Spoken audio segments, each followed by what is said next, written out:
നാമത്തിന് നന്ദിയോടെ സ്തോത്രം ചെയ്യുന്നു. ഒരു പ്രഭാതം കൂടെ കാണുവാൻ അവിടെ ഞങ്ങളെ സഹായിച്ചല്ലോ. നിങ്ങളുടെ ആയുസ്സിൻ്റെ നാളുകളെ ദീർഘമാക്കിയല്ലോ.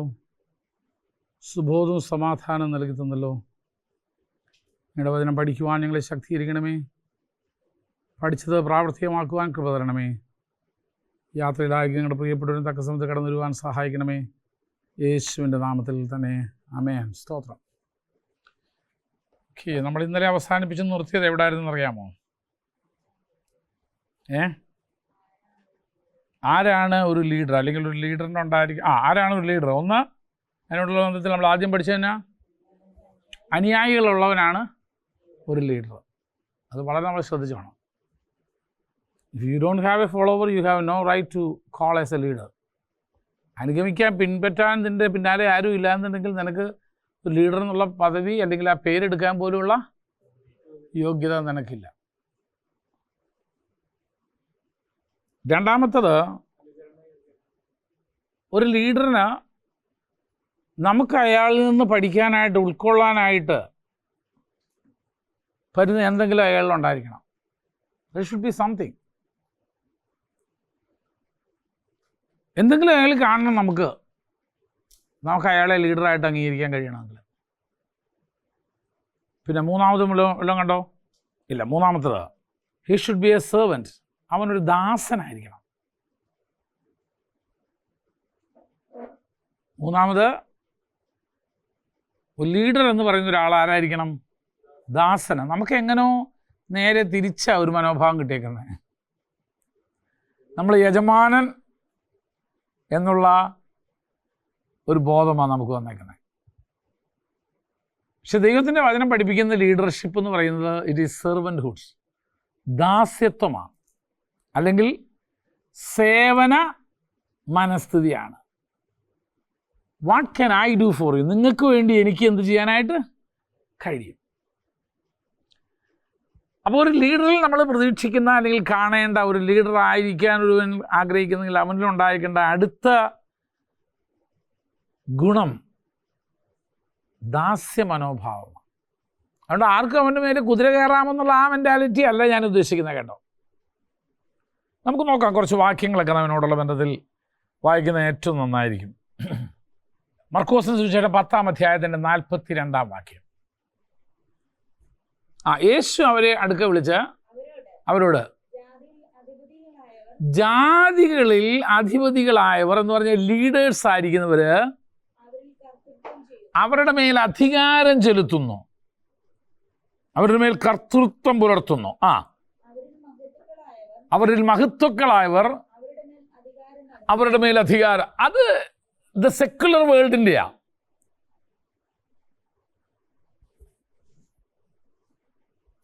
താഴോട്ട് വായിച്ചോ. നിങ്ങളുടെ ഇടയിൽ അങ്ങനെ അരുത്. ഇവിടെ നിങ്ങൾ എന്ന് പറഞ്ഞ ആരാ? ദൈവമക്കളുടെ. ഇവിടെ കർത്താവ് ഉദ്ദേശിക്കുന്നത് തൻ്റെ ശിഷ്യന്മാരോടാ. നിങ്ങളുടെ ഇടയിൽ അങ്ങനെ അരുത്. പക്ഷെ നമ്മുടെ ഇടയിലപ്പോൾ അത് ഏറ്റവും കൂടുതൽ ഇത് ഭരിക്കാൻ വരിക.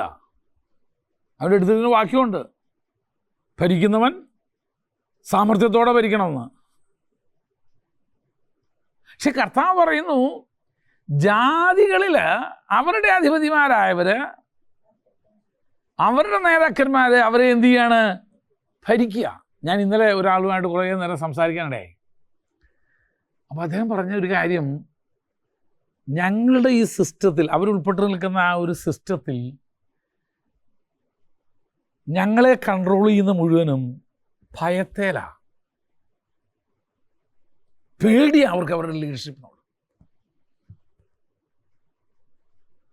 അവരുടെ ആ സിസ്റ്റം മുഴുവൻ അങ്ങനെയാണെന്നാ പറയണേ.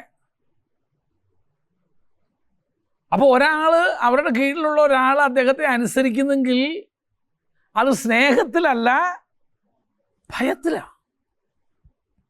ഞാനീ പറഞ്ഞു വന്ന മുഴുവൻ മിലിറ്ററിയിലെയും ആർമിയിലെയും സിസ്റ്റമാണ് ഞാൻ പറഞ്ഞത്. അവിടെ പേടിയാണ്. അപ്പോൾ ഒരാൾ എന്നെ കാണാൻ, അവരുടെ ഒരു ഉയർന്ന ഉദ്യോഗസ്ഥൻ എന്നെ കാണാൻ വരുന്നു എന്ന് പറയുമ്പോഴത്തേന് എൻ്റെ മൈൻഡ് സെറ്റ് കംപ്ലീറ്റ് മാറ്റി. പക്ഷെ കർത്താവ് പറയുന്നു ഇതങ്ങനെ അല്ല, ഇവിടുത്തെ രീതി അങ്ങനെ അല്ല. ഇവിടുത്തെ രീതി എങ്ങനെ? മർക്കോസ് 10:43 വായിച്ചോ. നിങ്ങളുടെ ഇടയിൽ അങ്ങനെ അരുത്. എങ്ങനെ അരുതെന്ന 42-ാം വാക്യത്തിൽ ഒരു കാര്യം പറഞ്ഞു. ജാതികളുടെ അധികാരികൾ അവരുടെ മേൽ കർത്തൃത്വവും അധികാരവും ചെലുത്തുമ്പോൾ നിങ്ങളുടെ ഇടയിൽ അങ്ങനെ ആയിരിക്കരുത്. പിന്നെ എങ്ങനെ ആയിരിക്കണം? നിങ്ങളിൽ മഹാനാകുവാൻ ഇച്ഛിക്കുന്നവൻ എല്ലാം ശുശ്രൂഷക്കാരായിരിക്കണം. Should be. അവിടെ ശുശ്രൂഷ എന്നുള്ള പാദം ഉപയോഗിച്ചിരിക്കുന്നത് അറിയാമോ? അതാണ് ഏറ്റവും വലിയ സെർവൻസ്, ദാസൻ. സ്ലേവ് എന്നുള്ള പദമാണ് കുറച്ചുകൂടെ അവിടെ ഉപയോഗിച്ചേക്കുന്നത്. ഡുലോസ്.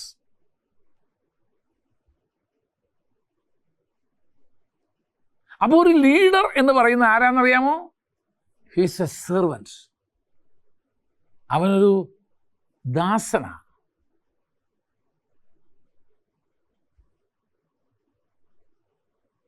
എന്നിട്ട് അടുത്ത വാക്യം നിങ്ങൾ ശ്രദ്ധിച്ചോ. ആ, എല്ലാവർക്കും ദാസനാകുന്നു. എന്നിട്ട് അടുത്തത് 45, മനുഷ്യപുത്രൻ ശുശ്രൂഷ അല്ലെങ്കിൽ ചെയ്യിപ്പാനല്ല, ശുശ്രൂഷിക്കുവാൻ. He came to serve, not to be served. നമ്മുടെ ലീഡർഷിപ്പിൻ്റെ മോഡൽ എന്ന് പറയുന്നത് കർത്താവാണ്. ആ കർത്താവ് പറയുന്നത് ഞാൻ ശുശ്രൂഷ ചെയ്യിക്കാൻ വന്നവനല്ല, ഞാൻ ശുശ്രൂഷ ചെയ്യാൻ വന്നവനാണ്. എന്നാൽ നീ തന്നെ എല്ലാം ചെയ്തോ എന്ന് പറഞ്ഞ് നമ്മളെന്ത് ചെയ്യരുത്? കൈയും കെട്ടിരിക്കുകയും ചെയ്യരുത്. ആർക്കും എന്തും ചെയ്യാനുള്ള ഒരു മനോഭാവം നമുക്കുണ്ടായിരിക്കണം. A leader is not a boss, he is a servant or a slave. ഒരു ലീഡർ എന്ന് പറയുന്ന ആരല്ല? ബോസ് അല്ല. ഇവിടെ പണ്ടൊരു പാസ്റ്റർ കൂടി ഉണ്ടായിരുന്നു. അദ്ദേഹം എൻ്റെ മുമ്പിൽ ഇരുന്ന പോലെ ആരൊക്കെ ഒരു ഫോൺ വന്നു കഴിഞ്ഞാൽ പുള്ളി ഉടനെ പറയുക, ഞാൻ എൻ്റെ ബോസുമായിട്ട് സംസാരിക്കുകയാണ്. കാരണം അദ്ദേഹം ലോകത്തിന് കൊടുത്തേക്കുന്ന ഇമേജ് വേറെയാണ്. താൻ പാസ്റ്ററാന്നുള്ള ഇമേജ് അല്ല കൊടുത്തേക്കുന്നത്. താൻ ഇതൊരു വലിയ ബിസിനസ്, വലിയ സ്ഥാപനത്തിലൊരു അതിൻ്റെ ഒരു CEO എന്നുള്ള രീതിയിലാണ് അദ്ദേഹം ആളുകൾക്ക് എന്ത് ചെയ്തിരിക്കുന്നത് കൊടുത്തേക്കുന്നത്. അദ്ദേഹത്തിൻ്റെ കെട്ടും മട്ടുമൊക്കെ അങ്ങനെ തന്നെ കേട്ടോ. അദ്ദേഹത്തെ കണ്ടാൽ തന്നെ ഒരു തോന്നും. അപ്പോൾ പുള്ളി ഇത് പല പ്രാവശ്യം കേട്ടപ്പോൾ ഞാൻ പറഞ്ഞു, മേലാൽ ഈ വാക്ക് ഇവിടെ ഉപയോഗിച്ചോന്ന് പറഞ്ഞു. ഇവിടെ ബോസ് ഇല്ലെന്ന് പറഞ്ഞു. ഞാൻ എൻ്റെ പാസ്റ്ററുമായിട്ട് സംസാരിക്കാമെന്ന് പറയാം. അപ്പോൾ വേറൊരു പിക്ചറല്ലേ ആളുകൾക്ക് കിട്ടുക. അപ്പോൾ നിങ്ങളാരാ? നിങ്ങൾ പാസ്റ്ററാ? കർത്താവ് വളരെ വ്യക്തമായിട്ട് പറയുന്നു. ആളിപ്പോഴും ഇവിടെ ഉണ്ട്. ഇവിടെ നമ്മളിവിടെ പ്രസ്ഥാനത്തിലില്ലെന്നേ ഉള്ളൂ. അപ്പോഴാ നമുക്കിവിടെ ബോസില്ല. We have only servants. നമ്മളെല്ലാം ദാസന്മാരാണ്. എന്നിട്ട് കർത്താവ് പറഞ്ഞ് ശ്രദ്ധിച്ച് 45-ാം വാക്യത്തിൽ പറഞ്ഞില്ലേ, the son of man came, മനുഷ്യപുത്രൻ വന്നത് ശുശ്രൂഷ ചെയ്യിപ്പാനല്ല, ശുശ്രൂഷിപ്പാനും അനേകർക്ക് വേണ്ടി മറുവിലയായി കൊടുക്കുക എന്നുള്ളതിന് നമുക്ക് ചിലവായി പോകാനും കൂടെ വന്നേ. മറുവിലയാകുക എന്ന് പറഞ്ഞാൽ എന്തോ? ചിലവായി പോകുക എന്നർത്ഥം. ഒരു ലീഡർ എപ്പോഴും ഈ കാര്യം അതിന് മനസ്സില്ലെങ്കിൽ പൊന്നു മക്കളെ ഈ പണി വേണ്ടാന്ന് വെച്ച് അതെ വേറെ വല്ല പരിപാടി നയിക്കുമോ?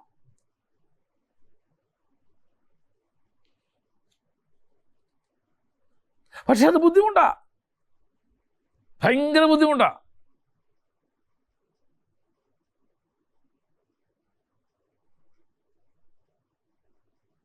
പക്ഷെ ഒരു ട്രൂ ക്രിസ്ത്യൻ ലീഡർഷിപ്പ്. നമ്മൾ ക്രിസ്ത്യൻ ലീഡർഷിപ്പിലേക്ക് വന്നു കഴിഞ്ഞു കേട്ടോ. ലോകത്തിന് അങ്ങനെ അല്ലെന്ന് കർത്താവ് തന്നെ പറഞ്ഞു.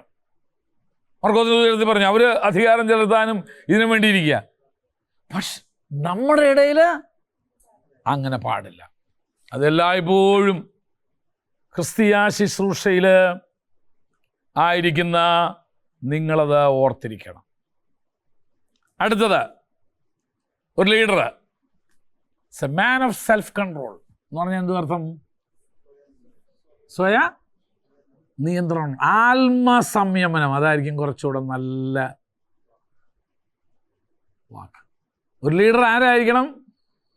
ആത്മസംയമനം എന്ന് പറഞ്ഞാൽ ചിലർക്ക് ഇല്ലാത്തത്, ചിലർക്ക് വായിക്കാൻ സംയമനം ഇല്ലാത്തത്, ചിലർക്ക് വയറിന് സംയമനം ഇല്ലാതെ വരുന്ന രോഗത്തെ എന്തോ പറയുക? എനിക്ക് വയറ് കൺട്രോൾ ചെയ്യാൻ പറ്റുന്നില്ല. വയറിളക്കം. അതാ ചിലർക്ക് വായിളക്കമാ, ഒരു കൺട്രോളും ഇല്ല. അവരുടെ വായ തുറന്നാൽ എന്തോ പറയുന്നതെന്ന് അവർക്ക് അറിയില്ല. കാരണം അവർക്ക് മൂഡ് കൺട്രോൾ ചെയ്യാൻ പറ്റാത്തതുകൊണ്ടാണല്ലോ വയറിളക്കം എന്ന് പറഞ്ഞേ. ഇതുപോലെ ചിലരുടെ വായ തുറന്നാൽ എന്തോ പറയുക, ഒരു ബെല്ലും ബ്രേക്കും ഇല്ലാത്ത വർത്താനം. അത് എന്തുവാ പറയുന്നേ? ആരോടാ പറയുന്നേ? എന്തിനെ കുറിച്ചാ പറയുന്നേ? ഈ വിഷയം അദ്ദേഹവുമായിട്ട് എനിക്ക് പറയാൻ കൊള്ളാവുന്ന വിഷയമാണോ? എന്താ അവിടുത്തെ വിഷയം? സെൽഫ് കൺട്രോൾ ഇല്ല. വയറിളക്കം എന്ന് പറയരുത്, അങ്ങനെ വാക്കില്ല. എങ്കിലും ഞാൻ പറഞ്ഞത് നിങ്ങൾക്ക് മനസ്സിലാവാൻ വേണ്ടി, വയറിളക്കത്തോടുകൂടെ ചേരാൻ വേണ്ടി പറഞ്ഞതാ. Should be a man of self control. നോക്കാം നമുക്ക്. ഗലാത്യലേഖനം 5-ാം അധ്യായത്തിൻ്റെ 22-23 വാക്യങ്ങൾ വായിച്ചേൻ. ആത്മാവിൻ്റെ ഫലമോ സ്നേഹം, സന്തോഷം, സമാധാനം, ദീർഘക്ഷമ, ദയ, പരോപകാരം, വിശ്വസ്തത, സൗമ്യത. അവിടെയാണ് ഏതാ? ഇന്ദ്രിയ ജയം.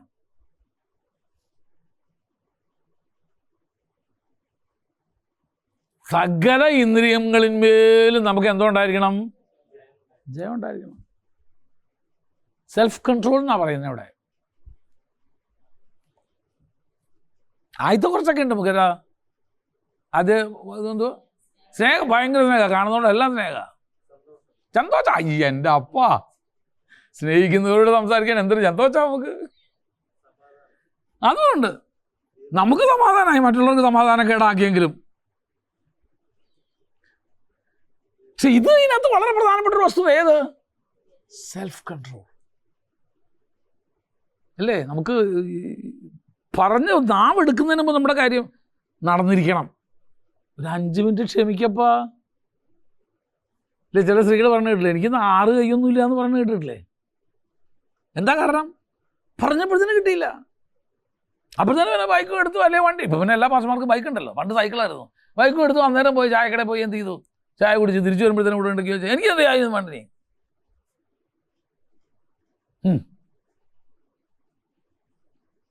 രാവിലെ ദൂതാരോടെങ്കിലും വെളിപ്പെടുന്നുണ്ടോ? കേട്ടോ, ചായ വേണ്ട, ഒന്നും വേണ്ട.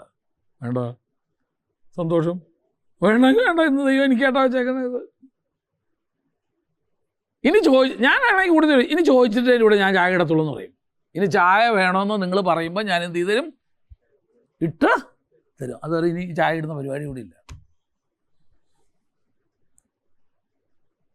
ഒരു മരുന്ന് ഇട്ട് കൊടുക്കുക തിരിച്ചങ്ങോട്ട്. 2 പത്രോസ് 1:5-9 വരെ. ആ ആ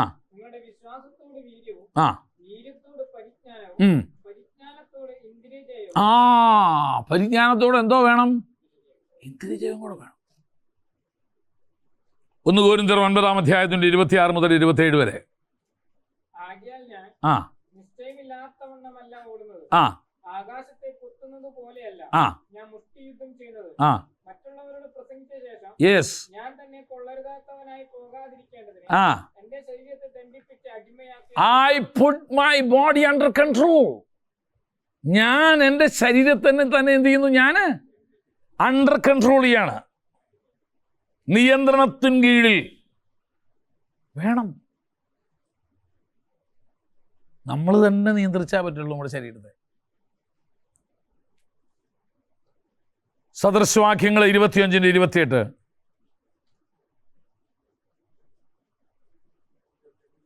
സദൃശ്യം 25:28.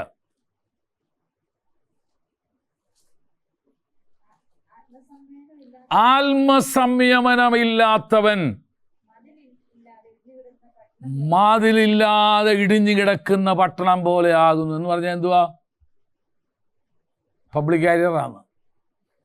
ആർക്ക് എപ്പം വേണേലും എന്ത് ചെയ്യാം, ഒരു സുരക്ഷിതത്വം ഇല്ല. മതിലില്ലെങ്കിൽ എന്തുവാ? ആർക്കും കൊണ്ട് എന്ത് ഗാർബേജും കൊണ്ട് അവിടെ ഇടാം. ആർക്ക് വേണമെങ്കിലും എപ്പം വേണമെങ്കിലും വന്നോ വന്നോ എന്ത് ചെയ്യാം, വിസർജിക്കാം, എന്തും കാണിക്കാം അവിടെ. അത് അങ്ങനെ ആരാന്ന് പറയാം? ആത്മസംയമനമില്ലാത്ത ഒരു മനുഷ്യൻ. അപ്പോൾ ഒരു ശുശ്രൂഷകൻ, ഒരു ലീഡർ എങ്ങനെ ആയിരിക്കണം? എന്തുകൊണ്ടാണ് അവൻ ആത്മസംയമനമുള്ളവനായിരിക്കേണ്ടത്? എന്തുകൊണ്ടവൻ ഒന്ന് ഇതിലത്തെ ചോദ്യമാണിത്. എന്തുകൊണ്ടാണ് അവൻ ആത്മസംയമനമുള്ളവനായിരിക്കേണ്ടത്? അവൻ ഒത്തിരി ആളുകളുമായിട്ട് ഇടപെടുന്ന ഒരു വ്യക്തിയാണ്. അവനവൻ്റെ കുടുംബമായിട്ട് മാത്രമല്ല സംസാരിക്കുന്നത്, ഇടപെടുന്നത്, ഒത്തിരി ആളുകളുമായിട്ട്. 2, ഒത്തിരി ആളുകളുടെ പ്രശ്നങ്ങളാണ് അവൻ എന്ത് ചെയ്യുന്നത്? കൈകാര്യം ചെയ്യുന്നത്. അപ്പോൾ അവൻ പറഞ്ഞ എല്ലാം കൂടെ അടുത്ത് വരുന്ന ആളോട് ഞാൻ പറഞ്ഞ, അവർ 2 പേരും കൂടെ പറഞ്ഞത് 3-ാമത്തെ ആളോട് ഞാൻ പറഞ്ഞ, സഭയിൽ അടിയുണ്ടാവാൻ വേറെ എങ്ങും പോണ്ട. എന്നിട്ട് പോരാട്ടാന്നൊന്നും പറഞ്ഞിട്ട് കാര്യമില്ല. പോരാട്ടം ആരാ? അവിടുത്തെ മെയിൻ പിശാച് അവിടുത്തെ പാസ്റ്ററായിരിക്കും. കാര്യം തന്നെ വിശ്വസിച്ച് പറഞ്ഞ എല്ലാം എന്ത് ചെയ്തു? പലരുടെ ചെവിയിലോട്ട് കൊടുത്തു. നമ്മൾ ആത്മസംയമനമുള്ളവനായിരിക്കണം. അടുത്തത് ലീഡർ കൊണ്ടായിരിക്കേണ്ട അടുത്ത ഏറ്റവും വലിയൊരു സ്വഭാവം, പരാജയങ്ങളെ ശരിയാം വണ്ണം കൈകാര്യം ചെയ്യാൻ കഴിവുള്ളവനായിരിക്കണം. പരാജയങ്ങളെ ശരിയാം വണ്ണം കൈകാര്യം ചെയ്യാൻ കഴിവുള്ളവനായിരിക്കണം. അപ്പോൾ ഞാനൊരു കാര്യം ഇവിടെ നിന്ന് പറയാം. എല്ലാ ലീഡറിൻ്റെയും ജീവിതത്തിൽ പരാജയങ്ങളുണ്ടായിരിക്കും. ഒരിക്കൽ പോലും പരാജയപ്പെടാത്ത ഒരു ലീഡർ ഇല്ല എല്ലാവരുടെയും ജീവിതത്തിൽ. പക്ഷെ ആ പരാജയങ്ങളെ അവർ കൈകാര്യം ചെയ്യുന്ന രീതിയാണ് അവരെ ഒരു നല്ല ലീഡറാക്കി മാറ്റിയതും ഇന്നും അവർ ആ ലീഡർഷിപ്പിൽ നിലനിൽക്കുന്നത്. അതുകൊണ്ട് ഒരു കാര്യം നിങ്ങൾ എപ്പോഴും ഓർത്തോ, ഒരു പെർഫെക്റ്റ് ആയിട്ട് ഞാൻ ഒരു ലീഡർ ആയിക്കോളാമെന്ന് ആരും ചിന്തിക്കണ്ട. ആരും ചിന്തിക്കില്ല, പറ്റില്ല നിങ്ങളെ കൊണ്ട്.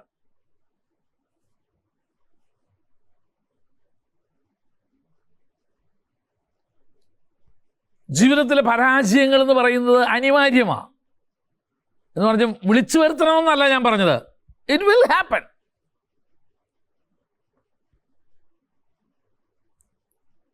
പരാജയങ്ങളെ നമ്മൾ എങ്ങനെയാണ് കാണുന്നത്? What is our attitude towards failure? നമ്മുടെ പരാജയങ്ങളോടുള്ള നമ്മുടെ മനോഭാവം എന്നാ? എൻ്റെ മനോഭാവം ഞാൻ പറഞ്ഞുതരാം. Failure is not the sign to give up but the fuel to go on. എന്നെ സംബന്ധിച്ച് പരാജയമെന്ന് പറയുന്നത് നിർത്തിക്കോ എന്നുള്ളതിൻ്റെ മുന്നറിയിപ്പല്ല, ഓടാനുള്ള ഇന്ധനമാണ് എനിക്ക്. മനസ്സിലായില്ല എന്തുവന്ന്? പരാജയം എന്ന് പറയുന്നത് എൻ്റെ ജീവിതത്തിൽ നിർത്തിക്കോ എന്നുള്ളതിൻ്റെ വാണിംഗ് അല്ല, മുന്നറിയിപ്പല്ല. പകരം എൻ്റെ ടാങ്ക് ഫുള്ളായിരിക്കുകയാണ്. എന്തുകൊണ്ട്? പരാജയങ്ങളെ കൊണ്ട്. നേരത്തെ തന്നെ എനിക്ക് ഇനിയും ഒരു 2000 മൈലും കൂടെ എനിക്ക് എന്ത് ചെയ്യാം?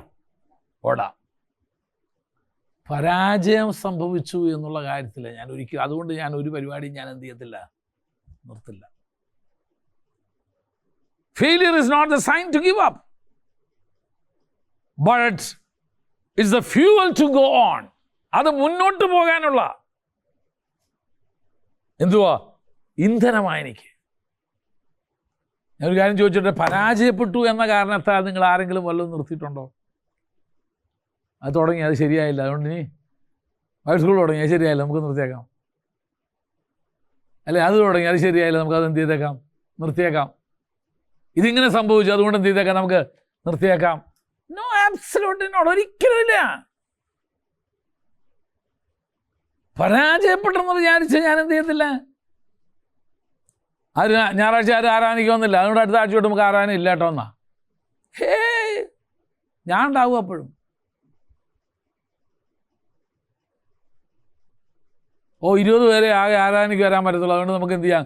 ഇനി 100 പേരെ ആവുന്ന വരെ നമുക്ക് ആരാധന വേണ്ടാന്ന് വയ്ക്കുക. Failures are not the sign for stop. അത് നിർത്താനുള്ളത് മുന്നറിയിപ്പല്ല. നോക്കാം, അതിനോടുള്ള ബന്ധത്തിലാണ് നമ്മൾ പഠിക്കാൻ പോകുന്നത്. പരാജയം നമുക്കുണ്ടായിരിക്കും, തീർച്ചയാണ് കേട്ടോ.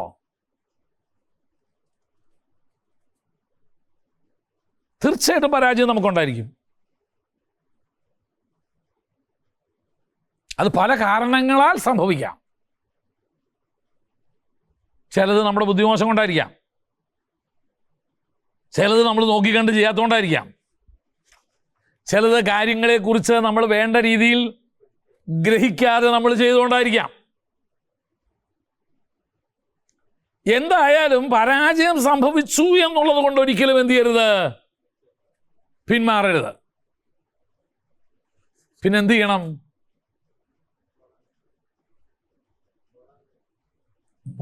ആ പരാജയങ്ങളിൽ നിന്ന് ചിലത് ഉൾക്കൊണ്ടിട്ട് വേണം നമ്മൾ എന്ത് ചെയ്യാനായിട്ട്? മുന്നോട്ട് പോകാനായിട്ട്.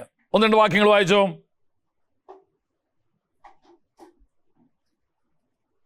യാക്കോബിന്റെ ലേഖനം 3-ാം അധ്യായത്തിന്റെ 2-ാം വാക്യം വായിര്.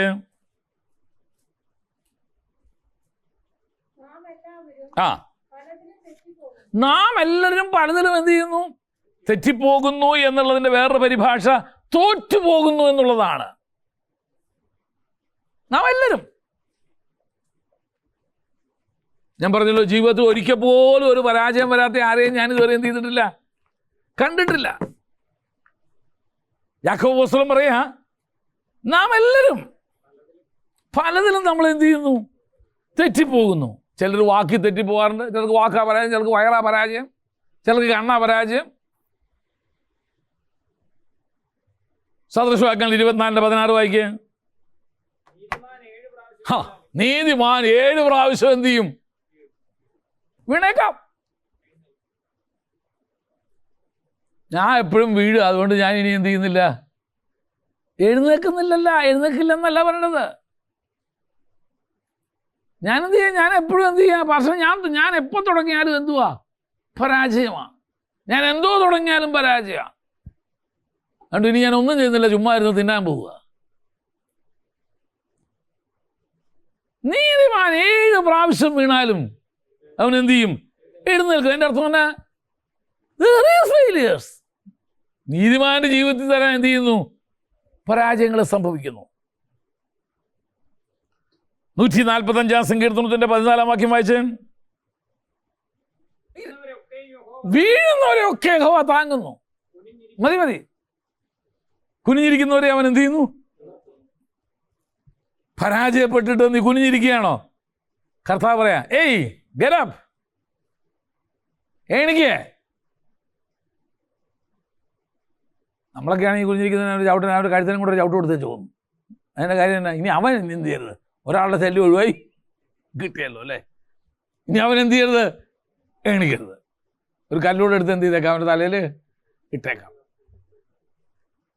145-14 പറയുന്നത്, വീഴുന്നവരൊക്കെ എന്ത് ചെയ്യുന്നു? യഹോവ താങ്ങുന്നു. കുനിഞ്ഞിരിക്കുന്നവരെയൊക്കെ അവൻ എന്ത് ചെയ്യുന്നു? ഇത് ആ സ്വഭാവമുള്ളവനായിരിക്കും. വാക്കുകൊണ്ടോ പ്രവൃത്തി കൊണ്ടോ എന്തെങ്കിലും കൊണ്ടൊക്കെ അല്ലേ? നിങ്ങളുടെ ആരെങ്കിലുമൊക്കെ ചെന്നവനെ ഒന്ന് കണ്ടിട്ട് എന്ത് ചെയ്യേ? എഴുന്നേക്ക് പുറത്തേ. സാരല്ല, ഇതൊന്നും ഒരു വിഷയമുള്ള കാര്യമൊന്നുമല്ല. Get up. അത് ദൈവത്തിൻ്റെ സ്വഭാവം. അടുത്തത് റോമാലേഖനം 11-ാം അധ്യായത്തിൻ്റെ 1-ാം വാക്യം.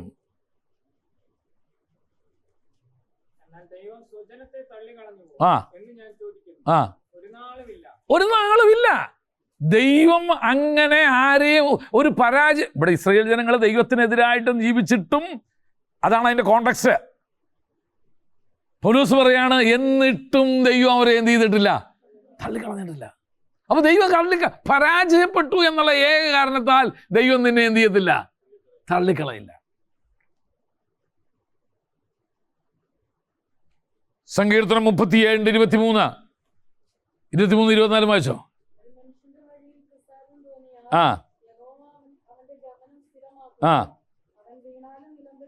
ഓക്കെ, അത് അതിൻ്റെ ഇംഗ്ലീഷ് വായിച്ചാലോ വളരെ രസം. ഒരു മനുഷ്യന്റെ വഴിയിൽ നിന്നുള്ള അർത്ഥത്തിലല്ല ഇംഗ്ലീഷിൽ പറയുന്നത്. The steps of A good man, നീതിമാന്റെ പാദങ്ങൾ ദൈവത്താൽ എന്ത് ചെയ്തിരിക്കുന്നു, നിയമപ്പെട്ടിരിക്കുക. ഒരു പക്ഷേ അവൻ അവിടെ ഇടറിപ്പോയാൽ, വീണാൽ, ദൈവം അവനെ എന്ത് ചെയ്യുന്നറിയാമോ, എഴുന്നേൽപ്പിക്കും.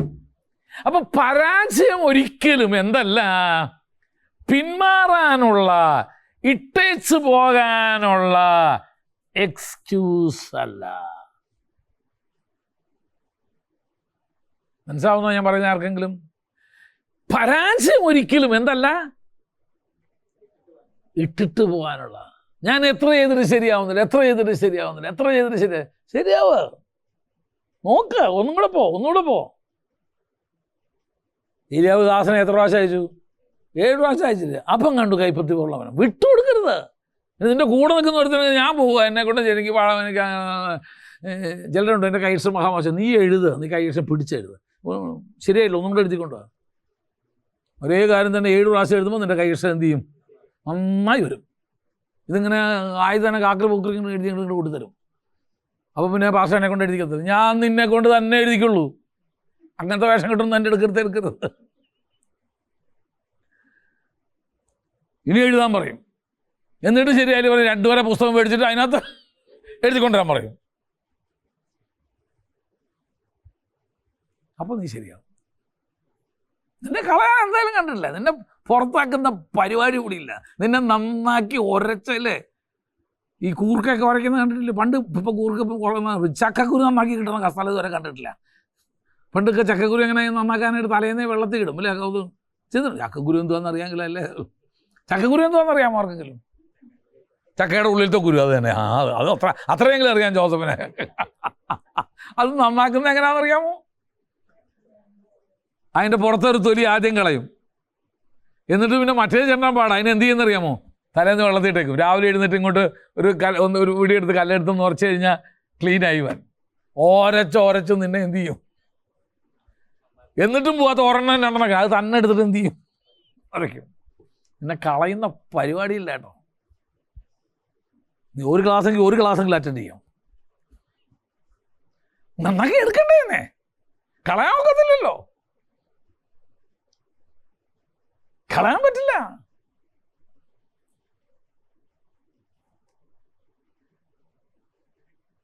നമ്മൾ ആദ്യം വായിച്ച 7 പ്രാവശ്യം വീണാലും അല്ലേ വായിച്ചേ? സദൃശ്യത്തിൽ വായിച്ച അങ്ങനെയല്ലേ? 7 പ്രാവശ്യം വീണാൽ 8ാമത്തെ പ്രാവശ്യമെങ്കിലും നീ എന്ത് ചെയ്യും? നന്നാവും. ഇത് പറഞ്ഞു വരുന്നതെല്ലാം ഒറ്റൊരു കാര്യം തെളിയിക്കാൻ വേണ്ടിയാ. എന്തുവാ? പരാജയം ഒരിക്കലും എന്തല്ല, ക്വിറ്റ് ചെയ്യാനായിട്ട്, കളയാനായിട്ട്, വേണ്ടാന്ന് വെച്ച് പോകാനായിട്ട്. ഞാൻ നമ്മുടെ വൈഡ് സ്കൂളിൽ എഴുത്തും വായന അറിയാത്ത എത്രയോ പേര് ഇവിടെ പഠിപ്പിച്ചിട്ടുണ്ടെന്ന് അറിയാം. എത്രയോ പേര്. അവർക്കെല്ലാം ഓറൽ ടെസ്റ്റ് എടുത്ത് ഞങ്ങൾ എന്ന് പറഞ്ഞാൽ ചോദിച്ചു. ഇന്ന് അവരൊക്കെ ശുശ്രൂഷിക്കുന്ന കണ്ടാൽ ഞാൻ പോലും ഒരു നാമയം പറഞ്ഞിട്ടുണ്ട്. അതുകൊണ്ട് ഞാൻ വലിയ ആളായിട്ടല്ല ഞാൻ പറഞ്ഞത്, എൻ്റെ ഹൃദയത്തെ പോലും സ്പർശിക്കുന്ന വിധത്തിൽ അവർ ശുശ്രൂഷിച്ചിട്ടുണ്ട്. നമ്മുടെ വൈഡ് സ്കൂളുണ്ട്, നമ്മുടെ കൂടെയുണ്ട് ആളുകൾ.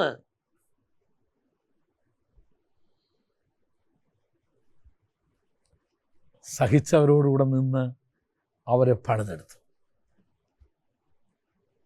പ്രാർത്ഥിക്കാന്ന് പറഞ്ഞാൽ ഇങ്ങനെ പ്രാർത്ഥിക്കത്തില്ലായിരുന്നു അവരൊക്കെ തുടക്കത്തിൽ. പക്ഷെ ഇന്നൊക്കെ എവിടുന്ന് അവർക്ക് ഈ വാക്കുകൾ വന്നതെന്ന് ചോദിച്ചാൽ എനിക്കറിയില്ല. അപ്പോൾ ഒരിക്കലും എന്ത് ചെയ്യരുത്, ആരെയും അവഗണിച്ച് കളയരുത്. ആരെയും ആരെയും നമ്മൾ വിചാരിച്ചാൽ അവരെ നമുക്ക് എന്ത് ചെയ്യാൻ പറ്റും? നന്നാക്കി എടുക്കാനായിട്ട് പറ്റും. ഒരു ലീഡറെ നമുക്ക് അതിൽ നിന്നുണ്ടാക്കാനായിട്ട് സാധിക്കും. അപ്പം പരാജയങ്ങളെ കൈകാര്യം ചെയ്യാൻ ഇവന് കഴിവുള്ളവനായിരിക്കണം. പരാജയങ്ങളെ കൈകാര്യം ചെയ്യാൻ 13 സ്റ്റെപ്പ് ഞാൻ പറഞ്ഞുതരാം. ജീവിതത്തിൽ വരുന്ന പരാജയങ്ങളെ ഹാൻഡിൽ ചെയ്യാനായിട്ട്, കൈകാര്യം ചെയ്യാനായിട്ടുള്ള 13 സ്റ്റെപ്പുകൾ ഞാൻ പറയാം.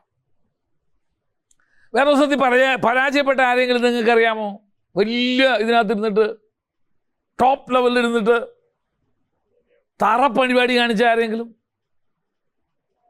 ആരാ? യെസ്, പലരുണ്ട് അങ്ങനെ. അവരൊക്കെ എങ്ങനെ പരാജയത്തെ, അവരുടെ ജീവിതത്തിൽ വന്ന വീഴ്ചയെ, അവരുടെ ജീവിതത്തിൽ വന്ന പരാജയത്തെ അവരെങ്ങനെ കൈകാര്യം ചെയ്ത്? 13 സ്റ്റെപ്പ് ഉണ്ടായിരുന്നു. അത് 13 കൂടെ പറഞ്ഞേ ചെയ്യാൻ നിർത്തിക്കോളാം. Number 1, how to handle you. പരാജയങ്ങളെ നമുക്ക് എങ്ങനെ കൈകാര്യം ചെയ്യാമെന്നുള്ളതാണ്. 1,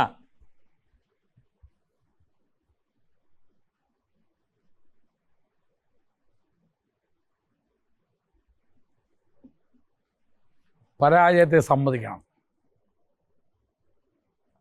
ദാവീദ് ആദ്യം ചെയ്തതാ, നിന്നോട് തന്നെ ഞാൻ പാപം ചെയ്തു.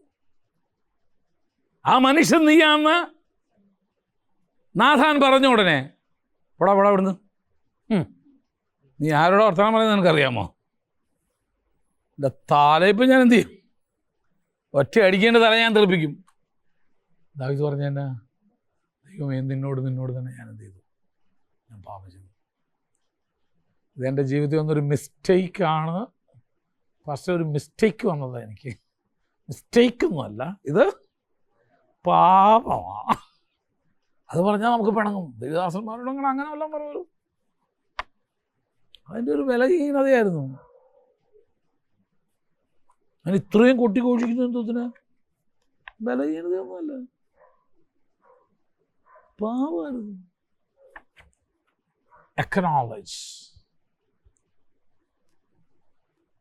എക്കനോളജിയെ ഞാൻ ചെയ്തു പോയി. അവിടെ എക്സ്ക്യൂസ് പറയാൻ ശ്രമിക്കരുത്. അത് സാഹചര്യത്തിൻ്റെ സമ്മർദ്ദം കൊണ്ട് ഞാൻ അങ്ങനെ എന്ത് ചെയ്ത് പോയതാ എന്നൊന്നും പറയാൻ നിൽക്കണ്ട. മുടിയനായ പുത്രൻ അപ്പൻ്റെ ഭവനത്തിലേക്ക് ഒന്ന് പറഞ്ഞ എന്തുവാ? അപ്പാ, ഞാൻ സ്വർഗത്തോടും നിന്നോടും പാപം ചെയ്തു. നിന്റെ പുത്രനെന്ന് വിളിക്കപ്പെടാനുള്ള യോഗ്യത പോലും എനിക്കില്ല. എക്കനോളജ്. അവിടെ ആണല്ലോ നമുക്ക് പലർക്കും പറ്റാത്തത്. വൃത്തിയില്ലെങ്കിലേ നമ്മൾ എന്ത് ചെയ്യത്തുള്ളൂ? പിടിച്ചു. എക്കനോളജ്. 2,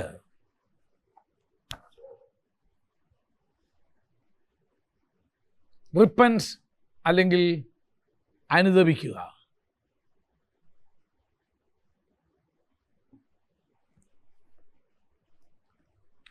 ഐ എം സോറി കർത്താവേ, ഞാൻ ചെയ്യാൻ പാടില്ലാത്ത ഞാൻ ചെയ്തത്.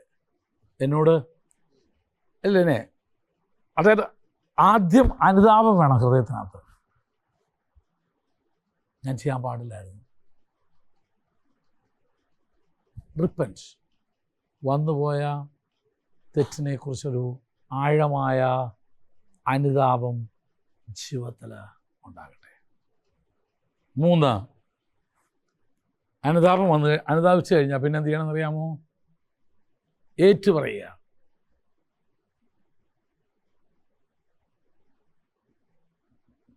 ആരോട്?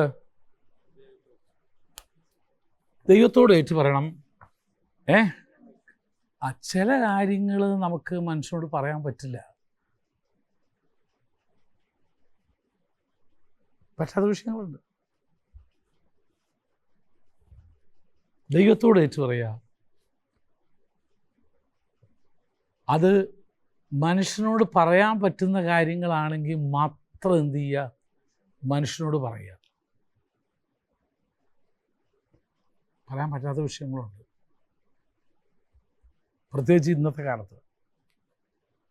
ദൈവത്തോട് ഏറ്റു പറയുക, മനുഷ്യനോട് പറയാൻ പറ്റുന്നത് എന്ത് ചെയ്യുക, മനുഷ്യനോട് ഏറ്റു പറയുക. അല്ലെങ്കിൽ ഒരു കുടുംബം കൂടെ എന്ത് ചെയ്യും, കലങ്ങും. ഞാൻ പറഞ്ഞ ആശയം നിൽക്കുന്നതെന്ന് മനസ്സിലായോ? മനുഷ്യനോട് പറയാൻ പറ്റുന്നതേ നമ്മൾ എന്ത് ചെയ്യാവും പറയാം. പക്ഷെ ദൈവവുമായിട്ട് ആ വിഷയങ്ങൾ എന്ത് ചെയ്തിരിക്കണം. ചിലതൊക്കെ നമ്മൾ മരിക്കുന്നതോടുകൂടെ എന്ത് ചെയ്തോട്ടെ, മരിച്ചോട്ടെ. ചിലർക്ക് അങ്ങനെ അങ്ങ് പോട്ടെ, ആരും അറിയണ്ട. 4,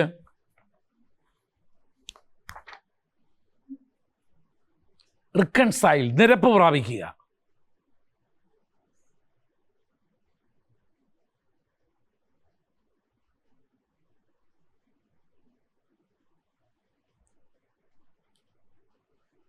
റിക്കൺസൈലൻസ്, കാര്യങ്ങൾ പറഞ്ഞ് നിരപ്പാവുക. ഓക്കെ, നാളെ അപ്പോൾ പിന്നെ ഒരു സ്വാതന്ത്ര്യം ഉണ്ടായിരിക്കും നമുക്ക്. അങ്ങനല്ല, എന്നോട് ക്ഷമിക്കണം, ഇനിമേലാ ഉണ്ടാവില്ല, പിന്നെ കാര്യങ്ങൾ പറഞ്ഞു തീർത്തു ഒക്കെ ചെയ്യുമ്പോഴും നമ്മളൊരു സൂക്ഷ്മതയോടെ കുറച്ച് നാളത്തേക്ക് എന്ത് ചെയ്തു, ഇനിയൊരു കോൺഫിഡൻസ് തിരികെ കിട്ടുന്നിടം വരെ നമ്മൾ എന്ത് ചെയ്തോണം, നമ്മൾ സൂക്ഷിച്ചോണം. പക്ഷേ യു ഹാവ് ടു ബി, നിരപ്പ് നമ്മൾ പ്രാപിക്കണം. 5, നിരപ്പ് പ്രാപിച്ചു കഴിഞ്ഞാൽ പിന്നെ എന്ത് ചെയ്യരുത്, ആ കുറ്റബോധമായിട്ട് നീ നടക്കരുത്.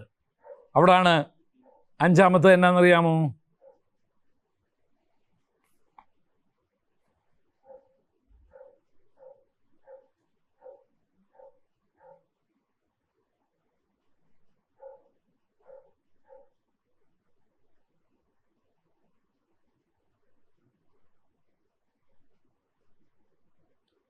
നിന്നോട് തന്നെ നീ ക്ഷമിക്കണം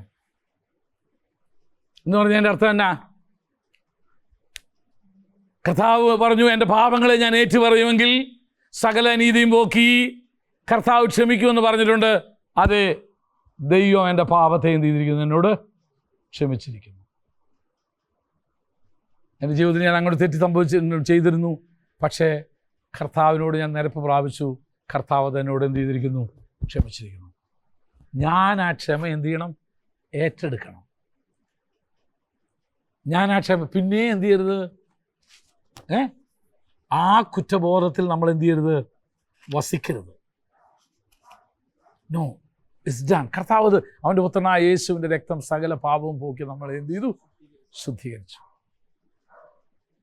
എന്നെ ഹിമം പോലെയാക്കി, എന്നെ വെണ്മയാക്കി തീർത്തു. ഇനി ഞാൻ ആരല്ല, പാപി അല്ല.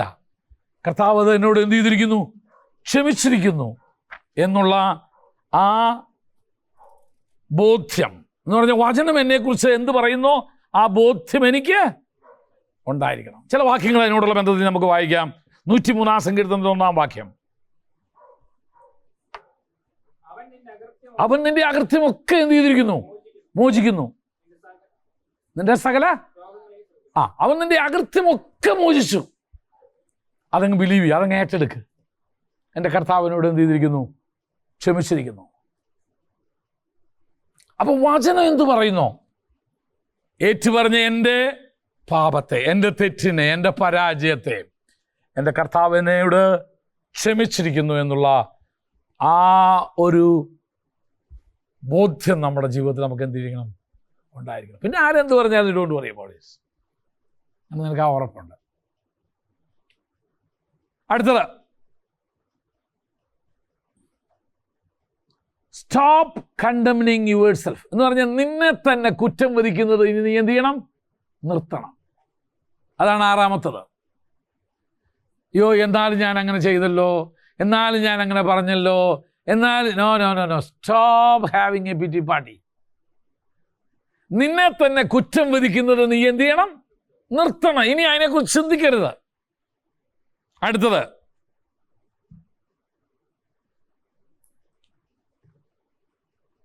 വചനം വിശ്വസിക്കുക. നിന്നെക്കുറിച്ച്, പരാജയപ്പെട്ട നിന്റെ ജീവിതത്തെക്കുറിച്ച് ദൈവത്തിൻ്റെ വചനം എന്തോ പറയുന്നു, എന്തോ പറഞ്ഞേ, നിന്നെ ഞാൻ എഴുന്നേൽപ്പിക്കും, 7 പ്രാവശ്യം വീണാലും ഞാൻ നിന്നെ എഴുന്നേൽപ്പിക്കും. അതുമാത്രമാണോ? 70 വട്ടം ക്ഷമിക്കാനായിട്ട് കൽപ്പന നമുക്ക് തന്നവൻ ചുരുങ്ങിയത് അത്രയെങ്കിലും ക്ഷമിക്കത്തില്ലേ? മനസ്സിലായി നിങ്ങളോട് പറഞ്ഞത്? എൻ്റെ കൂട്ടുകാരൻ എന്നോട് പിഴച്ചാൽ ഞാൻ എത്ര പ്രാവശ്യം ക്ഷമിക്കണമെന്ന് ചോദിച്ചപ്പോൾ കർത്താവ് എന്താ പറഞ്ഞേ? 770 വട്ടം. അത് എത്രയെന്ന് ആർക്കും കണ്ടുപിടിക്കാൻ പറ്റിയിട്ടില്ല. 7 to the power of 70 ആണ് എന്ന് പറഞ്ഞാൽ 7 × 7 × 7 × 7 × 7 × 7 × ചുരുക്കിയത് അങ്ങനെ നോക്കാൻ പോകുന്നല്ല.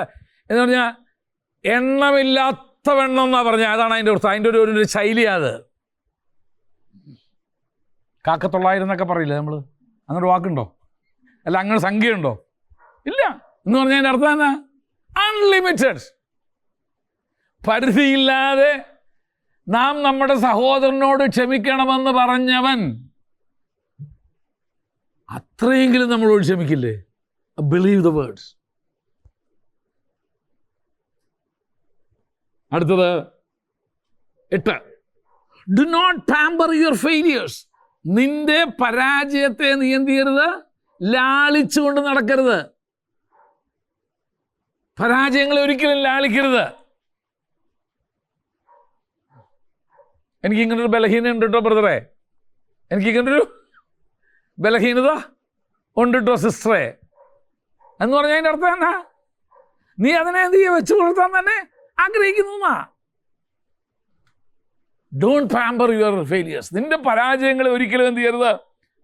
ലാളിച്ച് കൊണ്ട് നടക്കരുത്. നമ്മുടെ തനി നാടൻ ഭാഷ പറഞ്ഞാൽ തെരണ്ടി വാലുകൊണ്ട് പൂച്ചയെ അടിക്കരുത് എന്ന് പറഞ്ഞതിൻ്റെ അർത്ഥം തന്നെ പൂച്ച ഇങ്ങോട്ട് കയറി വരും. കേട്ടിട്ടില്ലേ? ആ ശൈലി കേട്ടിട്ടില്ലേ? അതെന്താ? പാമ്പറിംഗ് ആണ്. എന്നാൽ നാട്ടുകാരുടെ മുമ്പിൽ നീ എന്ത് ചെയ്ത് അടിച്ചെന്നുമായി? പൂച്ചയ്ക്ക് എന്തുമായി? തിരിച്ചു വരാനുള്ള ക്ഷണവുമായി. Don't pamper it. നിൻ്റെ ജീവിതത്തിൻ്റെ പരാജയങ്ങളെ പാമ്പർ ചെയ്യുന്ന ഒത്തിരി ആളുകൾ ബ്രദറെ അതിൻ്റെ ഒരു ബലഹീനതയാണ്. പ്രത്യേകിച്ച് അതിനെ ഈ മുൻകോപക്കാരാണ് അതിനെ കൂടുതൽ പാമ്പർ. എൻ്റെ അപ്പച്ചനും ഇങ്ങനായിരുന്നു, എൻ്റെ വല്യപ്പച്ചനും ഇത്തിരി ചൂടനായിരുന്നു. അതുകൊണ്ട് നീ പുതിയ സൃഷ്ടിയാ, എൻ്റെ വല്യപ്പച്ചൻ പഴയ സൃഷ്ടിയായിരുന്നു. അപ്പോൾ ഈ ഇങ്ങനെയുള്ള ചില പാപ സ്വഭാവങ്ങളെ നമ്മൾ എന്ത് ചെയ്തിരിക്കുന്നു? പാമ്പർ ചെയ്തിട്ട് ലാളിച്ചിട്ട് ഇന്നും കൊണ്ട് കിടക്കാൻ എന്തുവാ? ഓ, ഞാൻ രക്ഷിക്കപ്പെടുന്നതിന് മുമ്പ് അങ്ങനെ ആയിരുന്നു, രക്ഷിക്കപ്പെടുന്നതിന് മുമ്പായിരുന്നു അങ്ങനെ, ഞങ്ങൾക്കറിയാം. ഇപ്പം അതിപ്പോഴും വെച്ചോണ്ടിരിക്കുകയാണോ? No, don't pamper it. അടുത്തത് 9. Move to the next level. ഇനി അവിടെ തന്നെ നിൽക്കാതെ എന്ത് ചെയ്യരുത്? അടുത്ത മണ്ഡലത്തിലേക്ക് നീ എന്ത് ചെയ്യേ? അടുത്ത പടിയിലേക്ക് നീ പ്രവേശിക്കേ. ഇവിടെ ഉറുമ്പ് കടിക്കുന്നെങ്കിൽ എന്ത് ചെയ്യേ? അടുത്ത മുറിയിലേക്ക് കയറ.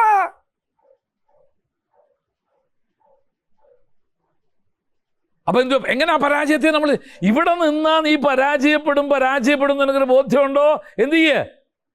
അടുത്ത പടിയിലോട്ട് കയറ്, അടുത്ത സ്റ്റെപ്പിലോട്ട് കയറ്. ഇവിടെ വന്നാൽ എപ്പോഴും എനിക്ക് ഭയങ്കര പോരാട്ട ഭാഷ. അടുത്ത സ്റ്റെപ്പിലോട്ട് കയറ്. ഇത് നിന്നെ എന്ത് ചെയ്യത്തില്ല? തൊടത്തില്ല. നിങ്ങൾക്കറിയാമോ ഈ പരുന്ത് കഴുകനൊക്കെ എന്താണെന്നറിയാമോ? അതിൻ്റെ ശത്രുവായിട്ട് അത് പോരാടുന്നത് ഒരിക്കലും താഴെ ലെവല പോക്കി എടുത്തുകൊണ്ടും അവൻ്റെ ലെവലിലിട്ട് അവിടെ മറ്റവനൊന്നും ചെയ്യാനും പറ്റില്ല. നീ അടുത്ത ലെവലിലേക്ക് കയറ്. പരാജയം നിന്നെ തൊടത്തില്ല. നീ പരാജിതരോടുകൂടെ തന്നെയാണ് ഇപ്പോഴും കിടക്കുന്നതെങ്കിൽ, അവരുമായിട്ട് തന്നെയാണ് ഇപ്പോഴും നിന്റെ സഹവാസമെങ്കിൽ, തീർച്ചയായിട്ടും അത് തന്നെയായിരിക്കും നിന്റെയും ജീവിതത്തിൽ വരുന്നത്. അടുത്തത് 10. Never give up. പരാജയപ്പെട്ടു എന്ന് പറഞ്ഞ് ഒരിക്കലും എന്ത് ചെയ്യരുത്? വിട്ടുകൊടുക്കരുത് എന്ന് പറഞ്ഞാൽ ഉപേക്ഷിക്കരുത്. അതാണ് അതിൻ്റെ correct word. Never give up. പരാജയത്തെ കൈകാര്യം ചെയ്യാൻ ഈ പരാജയത്തിൻ്റെ വെളിച്ചത്തിൽ ഞാൻ എന്ത് ചെയ്യാൻ പോകുന്നില്ല? ഉപേക്ഷിക്കാൻ ഞാൻ വിട്ടു പോകത്തില്ല. Never give up.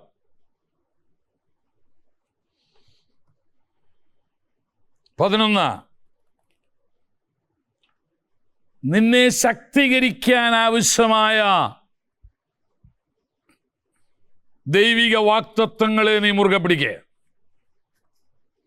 എന്തോ പറയണം? എന്നെ ശക്തനാക്കുന്നവൻ മുഖാന്തരം ഞാൻ സകലത്തിനും മതിയായവനാണ്. എൻ്റെ ദൈവത്താൽ ഞാൻ മതിൽ ചാടിക്കിടക്കും. ഈ പ്രശ്നം ഞാൻ അതിജീവിച്ചിരിക്കും. ഇതിനെ ശക്തീകരിക്കാൻ ശക്തമായിരിക്കുന്ന ദൈവിക വാക്തത്വങ്ങൾ. ഇതേ പ്രശ്നത്തിൽ കൂടെ കടന്നുപോയ മറ്റ് പലരും എങ്ങനെയാണ് ഇതിനെ തരണം ചെയ്തത്? അവരെങ്ങനെയാണ് ജീവിച്ചത്? ആ വേണ്ട ഊർജം നീ എന്ത് ചെയ്യണം? ദിനംതോറും കുടിക്കണം. അല്ലെങ്കിൽ നീ ദിനംതോറും 12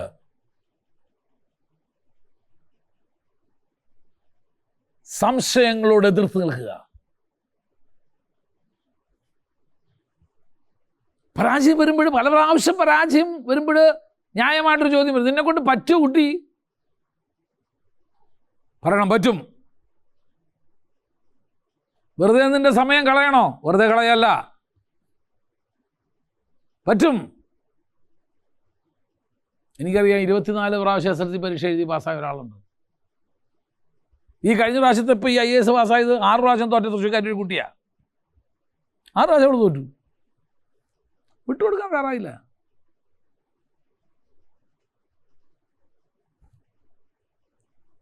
ഒത്തിരി പേര് സംശയിപ്പിച്ചു, നിന്നെ കൊണ്ടൊന്നും പറ്റുന്ന പണിയല്ല, വേറെ പണിയുണ്ടോ, നിനക്ക് മര്യാദയ്ക്ക് ഒരു ജോലി ഇപ്പോൾ ഉണ്ടല്ലോ, അത് ചെയ്ത് നോ, എന്നെ കൊണ്ട് പറ്റും.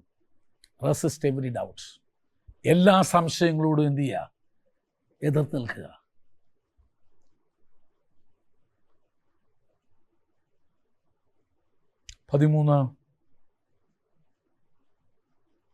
Keep on trusting God. ദൈവത്തിൽ തന്നെ നിൻ്റെ ആശ്രയം വയ്ക്കുക. എൻ്റെ ദൈവത്താൽ, അല്ലേ അങ്ങനെ പറയുന്നത് അല്ലേ? എൻ്റെ ദൈവത്താൽ ഞാൻ മതിൽ ചാടിക്കിടക്കും. അവൻ എൻ്റെ കാലുകളെ മാൻപേടക്കാൽക്ക് തുല്യമാക്കുന്നു, ഗിരികളിന്മേൽ എന്നെ നിൽക്കുമാറാക്കുന്നു. My God will supply. എൻ്റെ ദൈവം എന്നെ അതിന് ശക്തീകരിക്കും. ഈ പരാജയത്തെ ജയിക്കാൻ ഞാൻ എവിടെ പരാജയപ്പെട്ടോ അവിടെ തന്നെ ജയശ്രീലാളിതനായി ഞാൻ എന്തു ചെയ്യും? നിൽക്കും.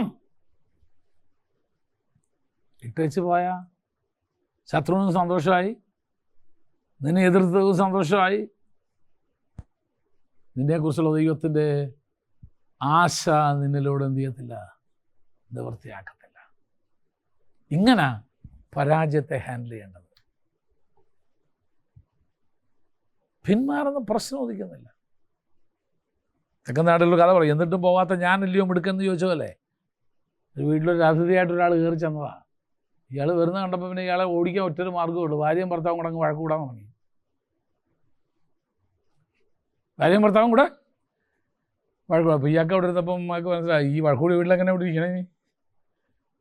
അപ്പോൾ അയാൾ പതുക്കെ വീടിന് പുറത്തോട്ട് ഇറങ്ങി ഒന്ന് സൈഡ് മാറിയിരുന്നു. അപ്പോൾ ഭാര്യ ഭർത്താവിനോട് ചോദിച്ചു, നമ്മുടെ അവിടെ ശരിയായല്ലോ അല്ലേ, അയാൾ പോയില്ലേ? അപ്പം അപ്പോൾ ഭർത്താവ്, അടി അതാ ഞാൻ നിന്നോട് പറഞ്ഞു ബുദ്ധിയോടെ പെരുമാറണമെന്ന്.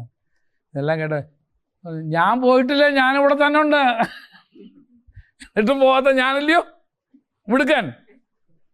നിങ്ങളുടെ അടവ് ഇതാണെന്ന് എനിക്ക് മനസ്സിലായി, അതുകൊണ്ട് ഞാൻ എന്ത് ചെയ്തില്ല, ഞാൻ പോയില്ല കേട്ടാ. ഇനിയിപ്പോൾ രണ്ടാമത് കളിക്കാൻ പറ്റുമോ? ആദ്യം തൊട്ട് ഒരിക്കലും പരാജയത്തിൻ്റെ മുമ്പിൽ എന്ത് ചെയ്യരുത്? നിർത്തിപ്പൊട്ടു പോരുത്. ജയിച്ച് നമുക്ക് മുന്നേറുക തന്നെ വേണം. ഇനി അടുത്ത സെമസ്റ്ററിൽ ഞാൻ പഠിക്കാൻ അടുത്ത ഇതിനകത്ത് ഞാൻ പകുതി കഴിഞ്ഞു. അതിലേക്ക് നമ്മൾ നീറാൻ പോകുന്നത് ഒരു ലീഡർഷിപ്പിലേക്ക്, നേതൃത്വത്തിലേക്ക് നമുക്ക് വരാൻ കഴിയാതെ വണ്ണം നമുക്ക് തടസ്സമായി നിൽക്കുന്ന തടസ്സങ്ങൾ എന്തൊക്കെയാ, ആ തടസ്സങ്ങളെ നമുക്ക് എങ്ങനെ മാറ്റാം.